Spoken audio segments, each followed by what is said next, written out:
E agora o futebol. Ontem o Cruzeiro venceu a Tombense de virada em Muriaé.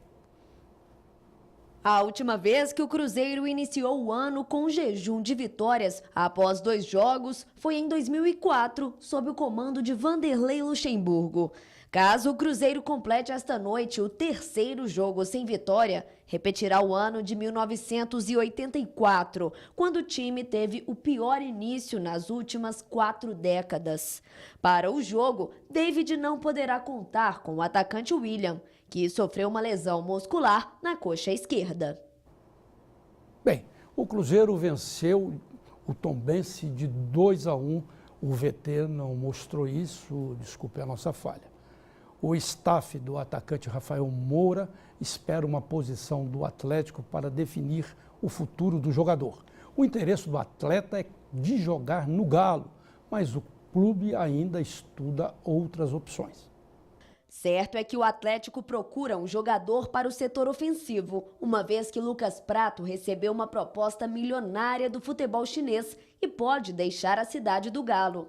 E Carlos, reserva imediato, rompeu os ligamentos do tornozelo direito e ficará fora por 3 meses. O agente de Rafael Moura, Francis Melo, confirmou que o desfecho das tratativas está próximo e que aguarda uma definição do Atlético. E vamos conversar sobre futebol com os comentaristas Cristiano Freitas e André Luiz. Hoje eu prometi na última vez, você estava aqui, Cristiano, o André não estava, que nós começaríamos com o América. Temos que falar do América, hein? Novidade do América e não é novidade boa, né? Fala, André. Exatamente. A América perdeu hoje à tarde em Divinópolis para o Guarani por 3-0. Ixi. E o time parece que reclamou muito do horário, do calor, né? Que por estar ainda no horário de verão, o jogo começou às 16 horas. Quer dizer, corresponde a 3 horas da tarde. Exatamente. Quando eu jogava futebol, eu já fui um grande craque, ninguém acredita, né? Ele jogava assim na preliminar, era meio-dia, 1 hora da tarde, e era chamado de esfria-sol. O América também jogou no esfria-sol, né? Mais ou menos isso. E acabaram perdendo o jogo aí por 3-0, a América que vinha embalado, mas é o que a gente sempre fala com relação ao início de temporada, que nem pode se levar como um resultado bom, como sendo o melhor time do mundo, e um resultado ruim como sendo o pior time do mundo, né? E André, emendando com o Cruzeiro desencantou, né, a final. O importante foi a vitória e os 3 pontos, porque o futebol com dificuldade, né? Foi muito preocupante. O primeiro tempo, principalmente, a Tombense teve a oportunidade de fazer até mais de 2 gols, e o Fábio apareceu muito bem e nos salvou aí de sair com uma derrota pior que talvez não fosse possível de reverter no segundo tempo. Ficam falando do Fábio, tá vendo? Exatamente. E no segundo tempo aí o time já voltou melhor e pressionando, mas ainda apresentando falhas na defesa. Eu acho que o David, com jogadores novos, ele está arriscando demais nesse novo sistema que ele está tentando implantar, com 4 jogadores de frente, e o Williams fez muita falta, que é um cara que, querendo ou não, impõe respeito na marcação do meio de campo do Cruzeiro, e a falta dele tem sido sentida com a quantidade de defesas que o Fábio vem fazendo, que falta proteção ali para a zaga, para o sistema defensivo do Cruzeiro. Tá certo, vamos falar agora do Atlético, mas o Cruzeiro agora abandonou aquela camisa azul, agora é a camisa vermelha. Essa aqui é do Fábio, né, inclusive, em homenagem a ele que nos salvou nos últimos 2 jogos, pelo menos. Com o futebol que está sendo apresentado. Olha a provocação, hein? Falando quem ganhou na Bacia das Almas aí, com um gol contra, que todo mundo falou que foi do zagueiro. Como é que é isso? Ganhou na Bacia das Almas? Na Bacia das Almas, né? No último minuto lá do Uberlândia. No último minuto da prorrogação do segundo tempo. No apagar das luzes, como dizia antigamente. Mas o Atlético agora se preparando, essa rodada do Mineiro aí foi desmembrada, né? O Cruzeiro jogou ontem, o América jogando hoje, e o Atlético só vai jogar pela rodada na quarta-feira, né? No fim de semana, o Atlético tem um compromisso lá com o Figueirense, em Santa Catarina, pela Liga, né? Vai jogar aí Primeira Liga. A Primeira Liga. Então, o segundo jogo do Atlético, né? Perdeu para o Flamengo aqui, vai precisar do resultado aí de qualquer forma para se manter vivo aí, conseguir de repente uma vaga aí na próxima fase. O Atlético perdeu o Leonardo Silva, né, para esse jogo, teve uma entorse no tornozelo no treino. Que é o jogador que salva o Galo em toda a circunstância. Foi ele que salvou novamente, né? Agora, salvou né? novamente no último jogo. O salvador da pátria. Ele não vai jogar, a gente está na expectativa aí do Eraso ser regularizado, para que tenha condição de jogo.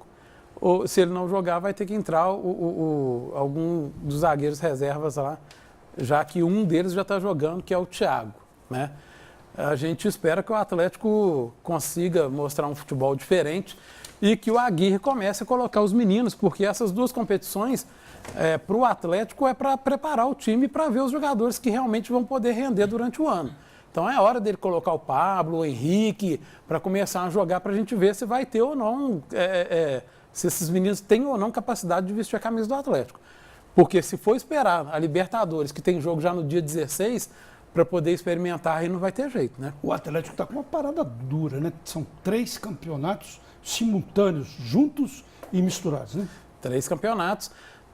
Montou um elenco, né? Uma série de jogadores aí para dar conta disso. Então a gente espera que esses jogadores realmente tenham oportunidade de jogar. Lógico, o foco do Atlético é a Libertadores, né?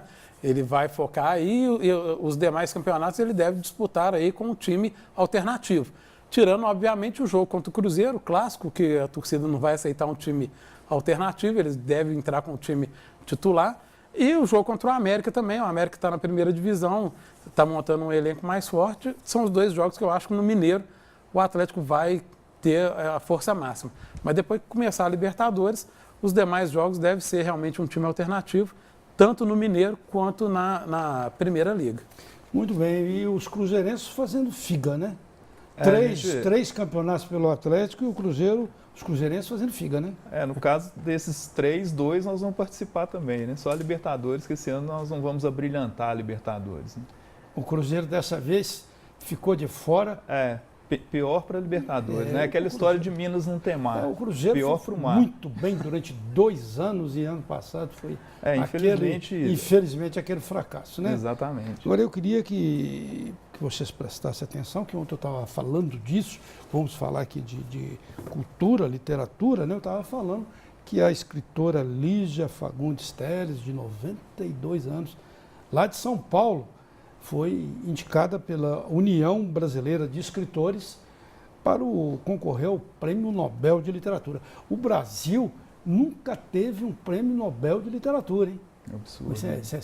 Ou de qualquer outra área, né? Você vê, por exemplo, o Chile. Chile já teve 2 Prêmios Nobel de Literatura. Gabriela Mistral e Pablo Neruda, né? Pablo Neruda.